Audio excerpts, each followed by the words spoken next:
Horizonte Debate de volta. Seja bem-vindo se você chegou agora. Agora, se você está conosco e está com saudade daquela livraria, do passeio que você fez e entrou para um sebo, para uma livraria diferente, é sobre isso que a gente está falando aqui agora, hábitos de leitores no mercado editorial do Brasil. Igor, Marília, Leida, como psicólogo, às vezes as pessoas, né, assim, a classe média está chegando, aquele sujeito que é simples, que conseguiu trabalhar a beça e ele está com o filho dele na escola particular. O filho é a primeira geração que está na escola particular. Ele, o pai, o avô, todo mundo muito trabalhador, mas que não teve essa oportunidade. E agora ele faz questão disso. Mas ele chega no consultório, às vezes, dizendo assim, meu filho não lê, meu filho não estuda, meu filho não gosta, eu queria chegar no quarto, já que eu estou pagando tão caro essa mensalidade, porque dói no bolso desse pai, é investimento alto mesmo. Mas a casa não é uma casa de leitores.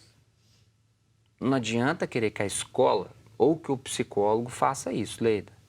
O que fazer para que tenhamos mais cultura de leitura dentro de casa? É uma construção. Realmente, a leitura tem que começar na família e no exemplo, né? Se o sujeito não abre um jornal de 50 centavos, não adianta ele querer que o filho dele, adolescente, leia. Tem uma pesquisadora colombiana chamada Yolanda Reis, que trabalha a leitura na primeira infância. Na verdade, ela trabalha a leitura desde a barriga da mãe. Ela fala que você tem que começar a ler quando o neném está na barriga ainda, né? E eu acho que hoje as escolas estão trabalhando mais com a leitura. Na minha época, né, eu estou com 50 e poucos anos, na minha época não tinha biblioteca nem na escola. Sim. E hoje a gente já tem um crescimento disso, né, nas escolas particulares e apesar do fim de alguns editais governamentais, também nas escolas públicas a gente tem hoje um trabalho maior com as bibliotecas e com a formação de leitor. Marília, como fazer uma família ser uma família de leitores? Essa é uma boa questão. Eu vou citar também outra pesquisadora latino-americana, Silvia Castrilhon, que ela fala o seguinte, há mesmo esse ideário nosso que a leitura começa na família. Mas que família? Que família de letrados é essa? É uma família que muitas vezes não existe, de pais e mães letrados e avós, etc. Então, o papel da escola e da escola pública em especial fica essencial. Às vezes tem crianças que vão chegar na escola com 6 anos e pela primeira vez terão acesso ao livro. E o livro é uma tecnologia que você precisa aprender, né? Tanto que uma criança pequena revira o livro e tudo, mas tem criança que tem acesso ao livro desde bebê, ela já sabe folhear um livro, por exemplo, da esquerda para a direita, ela já sabe, inclusive, colocar o livro na posição correta, mesmo que não saiba ler. Porque ela tem esse capital cultural desde criança. Então, às vezes, a criança chega aos 6 anos na escola sem isso. E aí a biblioteca escolar, em especial, que para mim é o berço das bibliotecas, tem que ter 2 coisas que você falou no bloco anterior. Um é o espaço. Não pode ser aquele espaço feio, entulhado. O lugar, eu estou lendo um livro de um argentino falando sobre a Argentina voltar a ser um país de leitores, porque ela deixou de ser por causa de políticas públicas desastrosas. E ele fala que a primeira coisa é que tem que ser belo. O lugar, olha esse lugar que nós estamos aqui. O lugar é bonito, você chega e sorri quando chega num lugar desse. Isso é essencial, essa estética. E a outra coisa fundamental, e aí acredito que numa biblioteca escolar, é o mediador. Que é esse livreiro, que era o mediador dessa pessoa já letrada, mas o mediador daquela criança, daquele jovem que não tem uma família letrada. Ele vai ser um leitor, um mediador, então, fundamental. Porque talvez ele pode levar a criança, levar uma coisa para casa e pedir para o pai ler para ele pela primeira vez. O pai que nunca leu literatura infantil e nunca ninguém leu para ele. Então, eu acho que a biblioteca escolar ela tem que ter esse espaço gostoso, limpo, iluminado, com alguma cor, mas não entulhado de enfeite. A biblioteca não precisa de enfeite, porque os livros são a principal atração da biblioteca. E um mediador, que conheça literatura, que conheça seus usuários, que conheça de educação e de mediação, né, para fazer esse trabalho bem feito. Essas coisas, para mim, são fundamentais. Marília, só aproveitando, né, se Leida também me ajude nessa, por favor. A biblioteca tem que ter evento, não tem? Por exemplo, uma semana onde um tema específico vai ser trabalhado na biblioteca, né?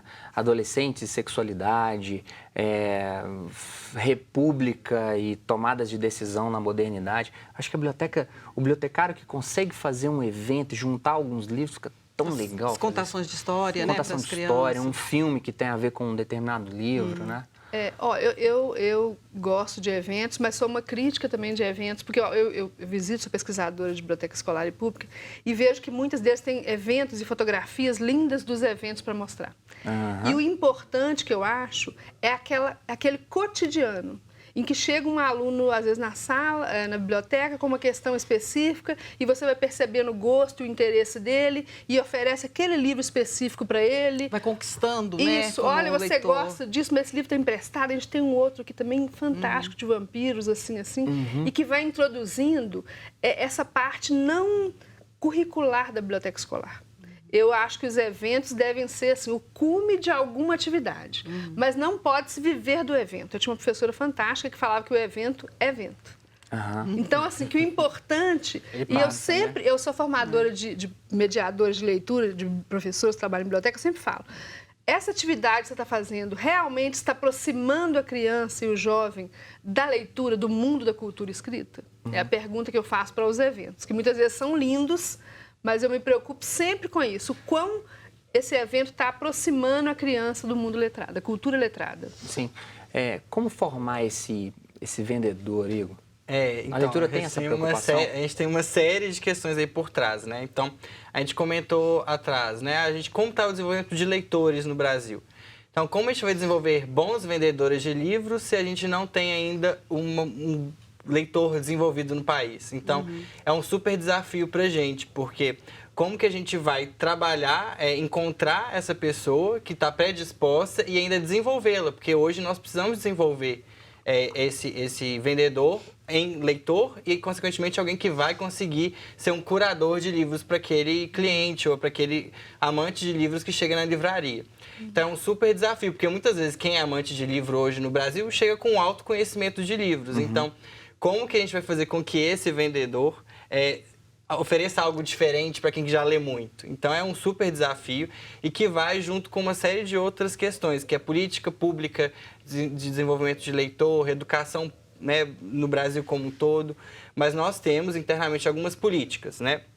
A gente tem treinamentos constantes com esses vendedores, com as editoras. Então, as editoras são convidadas a ir nas lojas e também fazer treinamentos via webconference ou call, para poder passar para os vendedores o que está sendo trabalhado no mercado.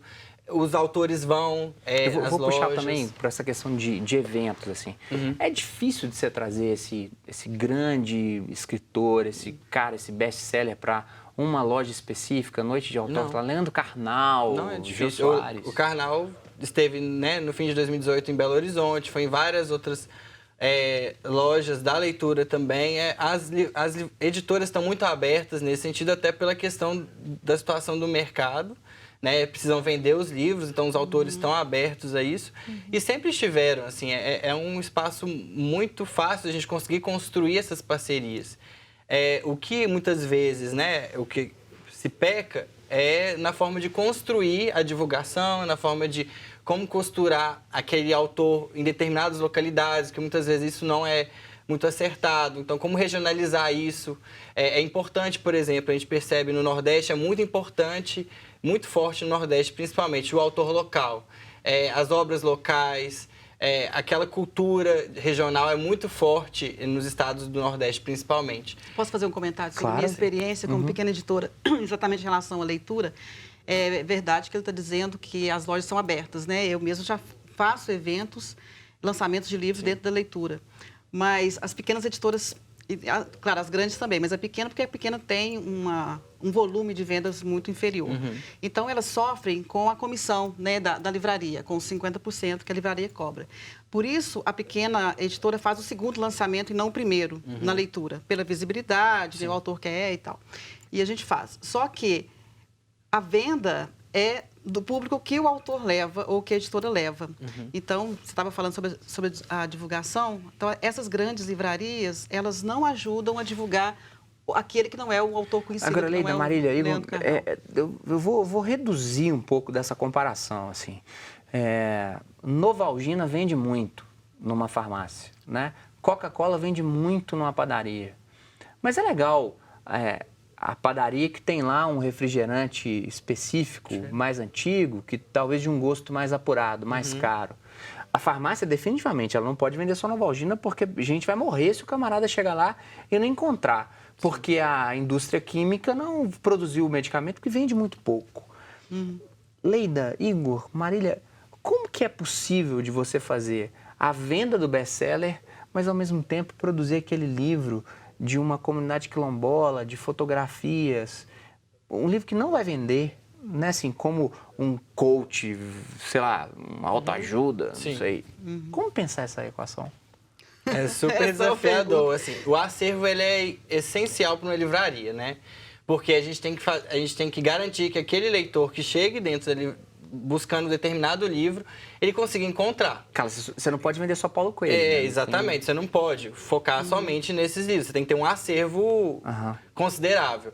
Mas aí vai o desafio. Como construir esse acervo? Hoje nós temos milhares de lançamentos por mês no Brasil, assim, com muitas editoras, são muitos autores que estão entrantes no mercado. Então, como a gente encontrar essa equação? Hoje, como a leitura faz e foi, de alguma forma, tem sido exitosa, é essa abertura e essa particularização das lojas. As lojas têm muita autonomia para desenvolver a curadoria de acervo dela própria, de buscar autores regionais, locais, para desenvolver aquele acervo baseado até mesmo na região dele. Porque a leitura de Ipatinga vem diferente da leitura do Shopping Totalmente Contagem. diferente. Que era uma questão, por exemplo, que essas grandes livrarias, Saraiva, Cultura, não tinham muito forte. Elas têm uma compra bastante centralizada. Então, chega muitas vezes as normas de você tem que comprar X livros de tal editora, de tal autor, e é isso aí.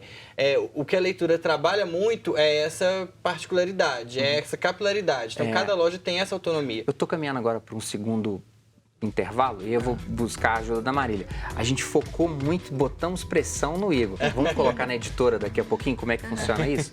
Nós vamos para um breve intervalo. Até daqui a pouco.